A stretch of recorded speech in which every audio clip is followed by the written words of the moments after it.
kelompok 2, saya Danaya Aprilianti. Saya Dea Oktaviana Manurung. Saya Nabila Bisa Azhar. Saya Abiyata Firdaus. Saya Muhammad Siskali Musyada. Saya Susi dan Sastrawan. Saya Niken Larasanti Purwanto. Saya Tisa Ayu Noviana. Nama saya Diki Dwi Purnama. Saya Rani Frida Jayani. Saya Linky Widiana. Saya Cornelia Floreza Loiwea. Saya Naswa Salsabila Harunisa. Dengan Ayuni Intan Aklia. Di sini saya akan menjelaskan pada arus 1 dan 2, di mana proses tersebut adalah proses pencampuran bahan baku. Proses ini berawal dari bahan baku yang berada pada gudang 1 akan dialirkan menggunakan konveyor dengan laju alir 18,83 kg per jam, di mana pada konveyor tersebut berisi 18,46 kg per jam NaOH dan 0,83 kg per jam NaSO4 dengan suhu 30 derajat Celcius dan tekanan 1 atmosfer. Kemudian bahan baku tersebut akan dipindahkan melalui hopper menggunakan elevator dan akan dipindahkan ke mixer untuk dicampurkan dengan air. Dan pada proses ini juga akan ditambahkan steam untuk proses pemanasan larutan. Pada proses pencampuran bahan baku dengan air pada mixer, di sini terdapat laju alir 16,93 kg per jam dengan Kemudian saya akan melanjutkan penjelasan pada arus 3. Pada arus 3 mempunyai total laju alir sebesar 2745,18 kg per jam dengan komposisi 2717,73 kg per jam asam benzoat dan 27,45 kg per jam H2O. Bahan tersebut bersuhu 30 derajat Celcius dengan tekanan 1 atmosfer. Bahan tersebut kemudian didistribusikan di dalam hopper 2 menggunakan konveyor dan elevator yang nantinya akan dicampurkan dengan bahan lain di dalam mixer 2. Izin melanjutkan pada bagian 4.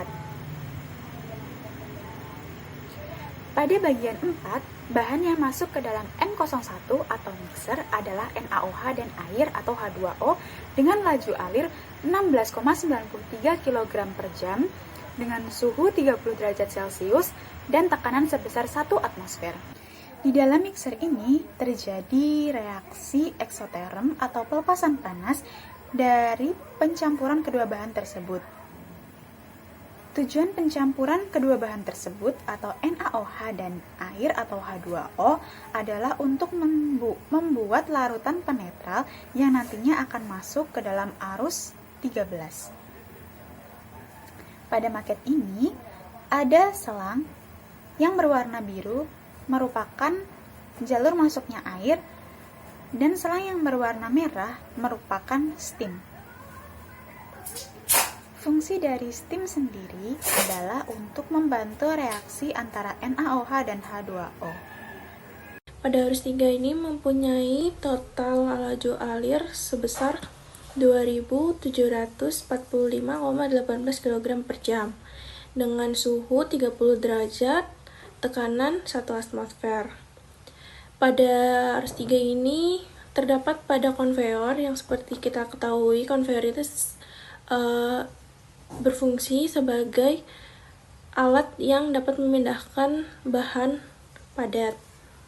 Dan bahan padat tersebut berasal dari gudang 2 yang berisi asam benzoat dengan komposisi 2717,73 kg per jam dan juga H2O 27,45 kg per jam. Setelah melalui konveyor, bahan akan melalui elevator yang berfungsi sebagai alat yang dapat memindahkan bahan ke tempat yang lebih tinggi, yaitu ke hopper, yang mana akan menjadi tempat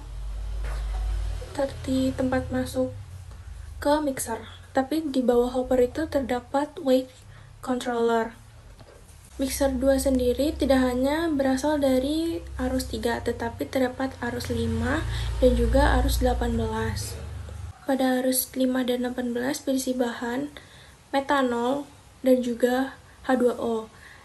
Metanol dengan komposisi 6.417,33 kg per jam, sedangkan H2O dengan komposisi 77,09 kg per jam. Kemudian bahan-bahan tersebut akan dicampur di dalam mixer 2 dengan bantuan steam. Setelah dicampurkan, bahan-bahan tadi akan menghasilkan arus 6, yang dimana sebelum ke arus 6 itu terdapat pompa yang akan membantu laju alir bahan-bahan tersebut, tetapi akan dibantu dengan level control. Jadi laju alirnya itu konstan dengan level yang sudah ditentukan. Oke, di sini saya akan jelaskan mekanisme dari tangki ke-1 ini. Di tangki ke-1 ini kita akan menyimpan H2SO4 yang dimana H2SO4 ini sebagai katalisator. Tangki ke-1 di sini kita menggunakan jenis tangki yang bernama Conroe tank. Dengan ciri khas yaitu Conroe tank itu dia memiliki atap yang mengerucut seperti pada gambar. Kenapa kita menggunakan jenis tangki Conroe tank ini? Karena Conroe tank itu dia digunakan untuk menyimpan berbagai bahan fluida yang memiliki tekanan uap rendah atau amat rendah, atau dengan kata lain tidak mudah menguap. Seperti contohnya pada kasus ini yaitu H2SO4. Karena H2SO4 merupakan bahan yang tidak mudah menguap, maka kita dapat menyimpannya di dalam tangki Conroe tank ini. Nah, di sini selanjutnya dari tangki ini yaitu nomor arus 4. Di nomor arus 4 ini memiliki laju alir sebesar 22,27 kg per jam dengan komponen yaitu ada air dan H2SO4 itu sendiri. Nah, air di sini tuh cuman ada 0,45 kg per jam, sementara H2SO4 itu ada 21,83 kg per jam. Nah, di sini H2SO4 itu sendiri mempunyai suhu 30 derajat Celcius dan bertekanan 1 atmosfer. Nah, jadi nanti dari sini kita alirkan lagi kepada reaktor 1 untuk dicampur. Oke, selanjutnya di sini saya akan menjelaskan mekanisme dari tangki kedua. Tangki kedua ini dia berbeda dengan tangki pertama. Tangki pertama itu dia menggunakan jenis tank Conroe tank, sementara di tangki kedua ini kita menggunakan jenis Domrose tank. Di mana Domrose tank itu memiliki ciri khas yang berbeda, di mana kalau tangki pertama dia memiliki ciri khas atap yang berkerucut, sementara di sini dia berkerucut. Nah, tangki kedua ini, Domrose tank ini, biasanya digunakan untuk menyimpan bahan-bahan yang mudah menguap. Sementara di tangki satu itu, Conroe tank itu dia menyimpan fluida-fluida yang tidak mudah menguap. Nah, Domrose tank ini tuh kita dapat menyimpan bahan-bahan yang mudah menguap atau bahan-bahan yang memerlukan kontrol suhu yang lebih baik. Seperti contohnya dalam kasus ini yaitu metanol. Jadi kita menggunakan Domrose tank di sini. Dan di atas tangkinya ini tuh ada lingkaran merah ya. Ini untuk menyimpan gas inert. Nah, terus di sini di arus 5 ini dia memiliki total sebesar 459,24 kg per jam dengan komponen yaitu ada metanol dan air. Nah, metanolnya ini sebanyak 458,55 kg per jam, sementara airnya itu cuma 0,69 kg per jam. Dengan suhu 30 derajat Celcius dan tekanan 1 atmosfer. Nah, bahan ini nanti dia akan dikirimkan kepada mixer 2 untuk dicampur. Nah, kenapa sih metanol itu mudah menguap, terus kenapa harus kita simpan di tangki yang atasnya itu tidak berkerucut seperti Domrose tank ini? Karena bertujuan untuk menyebar tekanan ke segala arah. Jadi dia tidak menumpuk pada satu titik. Kalau misalnya mengerucut nanti dia akan ngumpul di satu titik, yaitu di sudut atasnya. Halo semuanya, di sini saya akan mencoba menjelaskan mengenai bagian 8 pada maket ini. Sebelum memasuki reaktor 1 atau R01, terdapat dua aliran utama yang terlebih dahulu bergabung, yaitu arus 6 dan arus 4. Arus 6 berasal dari mixer 02 yang merupakan hasil pencampuran dari asam benzoat, metanol, dan air yang merupakan hasil kondensasi. Arus ini memiliki laju alir sebesar 9.172,15 kg per jam dengan komposisi asam benzoat, metanol, air pada suhu 65 derajat Celcius dan tekanan 1 atmosfer. Sedangkan pada arus 4 berasal dari tangki penyimpanan T01 yang berisi asam sulfat atau H2SO4 sebagai katalisator dengan komposisi 21,83 kg per jam H2SO4 dan 0,45 kg per jam air, di mana bersuhu 30 derajat Celcius dan tekanan 1 atmosfer. Kedua aliran ini kemudian masuk ke dalam reaktor 1 untuk memulai reaksi utama, yaitu reaksi esterifikasi antara asam benzoat dan metanol yang dikatalisis oleh H2SO4. Reaksi ini menghasilkan metil benzoat dan air. Reaksi di reaktor 1 itu bersifat eksotermis, sehingga reaktor dilengkapi dengan aliran air pendingin, yang dimana aliran pendingin ini untuk menjaga suhu tetap stabil. Hasil dari reaktor 1 adalah arus 7, dengan total laju alir 9194,42 kg per jam. Komposisi arus ini meliputi asam benzoat 1348,86 yang belum reaksi, ada metanol, air, dan H2SO4. Serta metil benzoat yang berada pada suhu 65 derajat Celcius dan tekanan 1 atmosfer. Karena produk metil benzoat yang dihasilkan dari reaktor 1 ini masih belum maksimal, aliran ini kemudian dilanjutkan ke reaktor 2 atau R02 untuk meningkatkan konversi reaksi. Di reaktor 2, reaksi lanjutan terjadi dengan bahan yang sama seperti pada arus yang ketujuh. Hasil dari reaktor 2 adalah arus 8 dengan total laju alir yang sama, namun komposisinya yang berubah. Kandungan asam benzoat menurun menjadi 1016,61 kg per jam, metanol meningkat menjadi 5971,02 kg per jam karena adanya resirkulasi air menjadi 288,55 kg per jam. H2SO4 tetap dan produk utama metil benzoat meningkat menjadi 1896,41 kg per jam. Suhu dan tekanan tetap dijaga pada 65 derajat Celcius dan tekanan 1 atmosfer. Kemudian arus 8 ini dilanjutkan menuju dekanter D1 untuk proses pemisahan lebih lanjut berdasarkan perbedaan densitas komponen. Sekian penjelasan dari saya, akan dilanjutkan oleh teman saya. Di sini, saya akan melanjutkan penjelasan teman saya mengenai hasil yang keluar dari reaktor 2 menuju ke arah dekanter. Nah, dekanter sendiri ini merupakan alat yang biasa digunakan untuk memisahkan campuran-campuran cairan-cairan berdasarkan perbedaan densitas dan kelarutan. Nah, proses pemisahan ini dilakukan pada temperatur yang rendah, karena jika dilakukan pada temperatur yang tinggi, densitas akan menjadi semakin kecil dan kelarutan akan menjadi semakin besar, sehingga larutan akan sulit untuk dipisahkan. Arus yang masuk ke dalam dekanter ini merupakan arus 8 yang memiliki keterangan suhu sebesar 65 derajat Celcius serta tekanan 1 atmosfer. Arus 8 ini berisikan 1016,61 kg per jam asam benzoat, 5971,02 kg per jam metanol, 288,55 kg per jam air, 21,83 kg per jam asam sulfat, serta 1896,41 kg per jam metil benzoat. Arus ini akan dipisahkan menjadi hasil atas serta hasil bawah. Hasil bawah dari dekanter ini merupakan arus 9 yang akan diteruskan ke menara destilasi. Arus 9 ini memiliki keterangan suhu sebesar 65 derajat Celcius serta tekanan 1 atmosfer. Arus ini berisikan 1014,62 kg per jam asam benzoat serta 1893,95 kg per jam metil benzoat. Arus ini akan dipisahkan kembali dengan menggunakan alat menara destilasi. Untuk hasil atas, dari dekanter sendiri ini merupakan arus 12 yang memiliki keterangan suhu sebesar 65 derajat Celcius serta tekanan 1 atmosfer.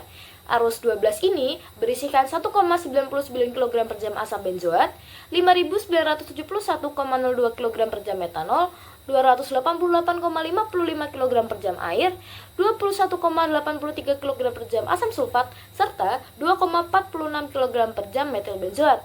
Arus ini akan dimasukkan ke dalam netralizer yang berfungsi untuk menetralkan larutan yang telah digunakan sebelum diproses kembali pada urit pengolahan lanjut. Arus 12 ini akan dinetralkan menggunakan NaOH yang telah dibuat pada mixer 1 yang hasilnya masuk ke dalam netralizer sebagai arus 13. Arus 13 ini memiliki keterangan suhu sebesar 65 derajat Celcius dan tekanan 1 atmosfer. Arus ini berisikan 16,93 kg per jam air, 18,46 kg per jam natrium hidroksida, serta 0,38 kg per jam natrium sulfat. Nah, kedua arus ini akan dinetralkan yang menghasilkan arus 14 sebagai hasil bawah yang akan dimasukkan ke dalam evaporator. Arus 14 ini memiliki keterangan suhu sebesar 65 derajat Celcius serta tekanan 1 atmosfer. Arus ini berisikan 5.971,02 kg per jam metanol, 313,80 kg per jam air, 2,46 kg per jam metil benzoat, 1,99 kg per jam natrium sulfat, serta 2,35 kg per jam natrium benzoat. Nah, penjelasan mengenai evaporator akan dilanjutkan oleh teman saya. Untuk hasil atas dari dekanter merupakan arus nomor 12 yang memiliki keterangan berupa suhu sebesar 65 derajat Celcius serta tekanan 1 atmosfer. Arus ini berisikan 1,99 kg per jam asam benzoat, 5.971,02 kg per jam metanol, 288,55 kg per jam air, 21,83 kg per jam asam sulfat, serta 2,46 kg per jam metil benzoat. Arus ini akan dimasukkan ke dalam netralizer yang berfungsi untuk menetralkan larutan yang telah digunakan pada proses yang sebelumnya dan juga dikembalikan pada unit pengolahan yang selanjutnya. Arus 12 ini akan dinetralkan menggunakan larutan NaOH yang dibuat pada mixer 1, yang dimana hasilnya masuk ke dalam netralizer sebagai arus 13 yang memiliki keterangan suhu sebesar 65 derajat Celcius serta tekanan 1 atmosfer. Arus ini berisikan 16,93 kg per jam air, 18,46 kg per jam natrium hidroksida, serta 0,38 kg per jam natrium sulfat. Kedua arus ini akan dinetralkan, yang dapat menghasilkan arus 14 sebagai hasil bawah yang akan dimasukkan ke dalam evaporator. Arus 14 ini memiliki keterangan suhu sebesar 65 derajat Celcius serta tekanan 1 atmosfer. Arus ini berisikan 5.971,02 kg per jam metanol, 313,80 kg per jam air, 2,46 kg per jam metil benzoat, 31,99 kg per jam natrium sulfat, serta 2,35 kg per jam natrium benzoat. Penjelasan mengenai evaporator akan dilanjutkan oleh teman saya yang selanjutnya. Selanjutnya yaitu adalah unit kondensor yang terletak setelah hasil atas dari stripper. Hasil atas ini terdiri dari campuran uap metanol dan air dan masuk ke kondensor untuk dilakukan proses kondensasi, yaitu mengubah fase uap menjadi cair.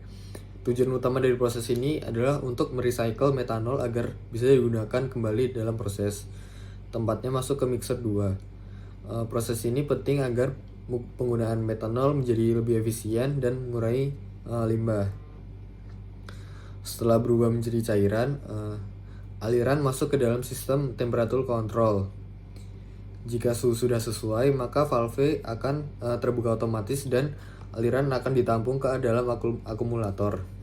Di dalam akumulator, cairan metanol dan air ini berada pada suhu sekitar 64,7 derajat Celcius. Kemudian untuk mengalirkan cairan dari akumulator ke mixer 2 digunakan bantuan pompa. Dan di bagian ini terdapat level control. Level control ini menjaga agar jumlah cairan dalam akumulator tetap stabil, sehingga tidak terjadi overflow. Ketika level sudah mencapai batas tertentu, valve akan terbuka dan cairan dialirkan ke mixer 2 sebagai bahan baku lanjutan.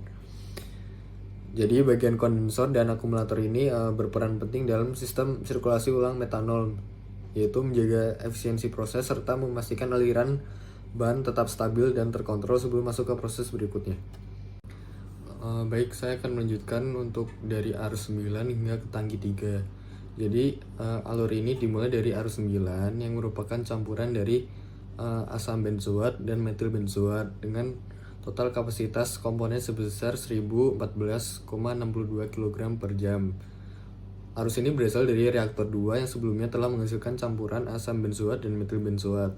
Kemudian campuran ini dialihkan menuju dekanter yang akan memisahkan hasil bawah dan hasil atas.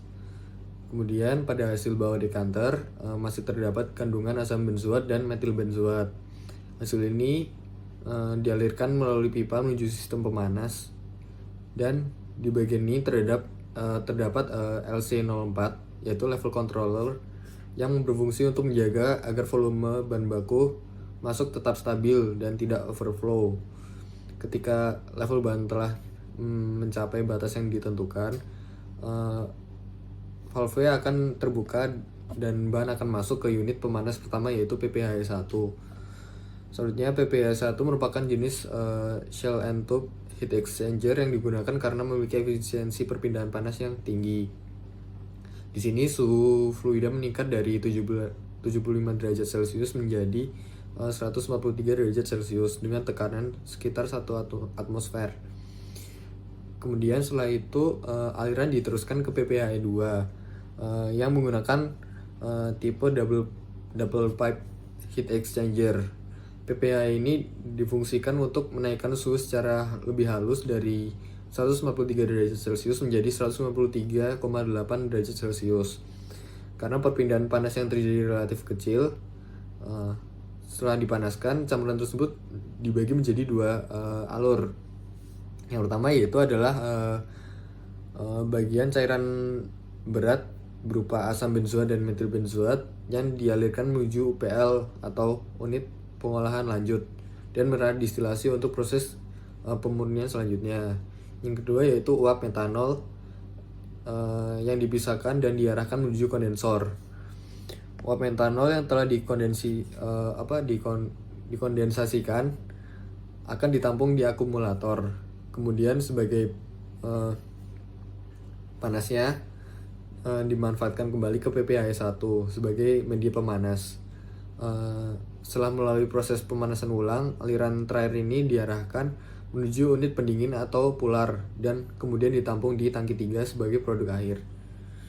Jadi setelah fluida keluar dari PPH2 yang merupakan double pipe heat exchanger, suhunya telah mencapai 143,8 derajat Celcius. Dari situ, aliran masuk ke unit heat exchanger berikutnya yang memiliki fungsi berbeda dibanding PPH. Kalau PPH menggunakan panas dari proses lain untuk meningkatkan suhu, sedangkan heat exchanger yang satu ini menggunakan steam atau uap panas sebagai media pemanas eksternal. Di sini fluida dipanaskan kembali dari suhu 143,8 derajat Celcius menjadi 182,1 derajat Celcius dan kemudian dinaikkan lagi menjadi 213,8 derajat Celcius sesuai dengan kebutuhan suhu operasi pada menara distilasi. Kemudian heat exchanger ini dilengkapi dengan sistem pengatur suhu atau temperature control yang terhubung dengan valve. Jadi ketika suhu fluida sudah mencapai target, temperature control akan membuka valve dan fluida siap masuk ke menara distilasi.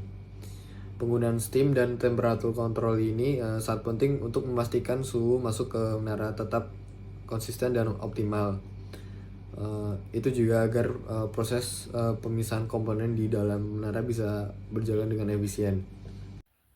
Hasil bawah dari dekanter yaitu metil benzoat dan asam benzoat akan dilanjutkan ataupun dialirkan untuk mengalami proses lebih lanjut ke dalam menara destilasi, di mana di menara destilasi akan terjadi proses pemisahan metil benzoat dengan komponen reaksi lainnya. Tapi sebelum dimasukkan ke dalam menara destilasi, komponen hasil bawah dari dekanter terlebih dahulu dimasukkan ke dalam PPHE yang bertujuan untuk meningkatkan suhu dari komponen, kemudian dimasukkan kembali ke dalam HE yang dimana tujuannya sama, namun dalam HE itu menggunakan pemanasan yang menggunakan steam. Komponen hasil bawah dari dekanter ini yang berfase cair yang telah mengalami penaikan suhu akan dimasukkan ke dalam menara destilasi. Kemudian cairan itu akan dimasukkan ke dalam reboiler yang terjadi proses pemanasan sehingga terjadi penguapan yang dimana uap itu akan masuk ke dalam menara destilasi dan selama proses reboiler terjadi ada cairan yang tertinggal yang akan dilanjutkan ke dalam ke proses UPL atau unit pengolahan lebih lanjut. Di dalam menara destilasi tadi yang telah berfase gas akan dimasukkan air ke dalam menara destilasi yang dimana air dan gas itu akan berkontak secara langsung, sehingga metil benzoat itu akan semakin menguap, dan yang tertinggal di bawah itu adalah asam benzoat. Hasil atas dari menara destilasi akan didinginkan di kondensor, yang dimana dalam kondensor itu proses pendinginannya itu menggunakan bantuan air. Kemudian di kondensor itu juga akan terjadi perubahan dari fase gas menjadi cair, yang dimana cairan itu adalah metil benzoat yang akan ditampung di dalam akumulator. Hasil dari metil benzoat yang ditampung akumulator, sebagian itu akan dimasukkan kembali ke dalam menara destilasi, dan sebagian lagi akan sebagai produk. Di sini saya akan menjelaskan arus 15, yaitu hasil bawah yang berupa natrium benzoat dan natrium sulfat. Arus 15 memiliki total laju alir sebesar 40,39 kg per jam dengan komponen 3,29 kg per jam metanol, 0,29 kg per jam H2O, 2,46 kg per jam metil benzoat, 31,99 kg per jam natrium sulfat, dan 2,35 kg per jam natrium benzoat dengan suhu 98,9 derajat Celcius dan akan dialirkan menuju unit pengolahan lanjut. Di sini saya akan menjelaskan tentang arus 16 yang merupakan hasil atas dengan wujud gas. Di arus 16 ini memiliki total laju alir 6281,23 kg per jam. Komponennya ada metanol 5967,73 kg per jam dan 313,51 kg per jam H2O. Nah, di arus 16 ini fasenya akan dirubah menjadi cair dengan bantuan kondensor 2 dan disimpan di akumulator 2. Arus 17 adalah hasil bawah dari unit stripper, yaitu ST01. Proses ini merupakan tahap pemurnian metanol di mana kandungan air di dalam metanol dikurangi melalui proses distilasi. Komposisi utama dari arus ini adalah metanol sebanyak 8,95 kg per jam dan air sebanyak 304,56 kg per jam. Fase arus ini adalah cair dan keluar pada suhu 103,1 derajat Celcius dengan tekanan 1 atm. Pemanasan dilakukan reboiler RB02 untuk mendukung proses distilasi. Arus ke-17 ini dikategorikan sebagai pengotor karena mengandung banyak air dan oleh karena itu dialirkan ke unit pengolahan lanjutan atau UPL. Arus ini tidak di-recycle kembali, melainkan akan diolah lebih lanjut atau dibuang sesuai prosedur pengolahan limbah industri. Sebagai ringkasan, arus 17 dari ST01 adalah bagian penting dari sistem pemurnian dalam pabrik bertujuan untuk mengeliminasi kelebihan air dari metanol dan menjaga efisiensi proses secara keseluruhan. Izin melanjutkan pembahasan pada arus 18, bahan yang bercampur pada mixer 02. Hasil atas dari ST01 atau alat pemurnian yang melalui mekanisme distilasi, yaitu berupa uap air dengan laju alir 5.967,73 kg per jam. Komponen uap air tersebut terdiri dari metanol dengan laju alir 5.958,78 kg per jam dan H2O dengan laju alir 8,95 kg per jam pada suhu 16,9 derajat Celcius dengan tekanan 1 atmosfer. Kemudian uap air tersebut akan melewati kondensor 3 atau CD03 untuk diubah fasanya menjadi cair. Lalu, bahan yang sudah berubah fasa menjadi cair tersebut memiliki suhu 67,7 derajat Celcius dengan tekanan 1 atmosfer. Bahan tersebut kemudian disimpan dalam akumulator yang kemudian akan dialirkan ke dalam mixer 02.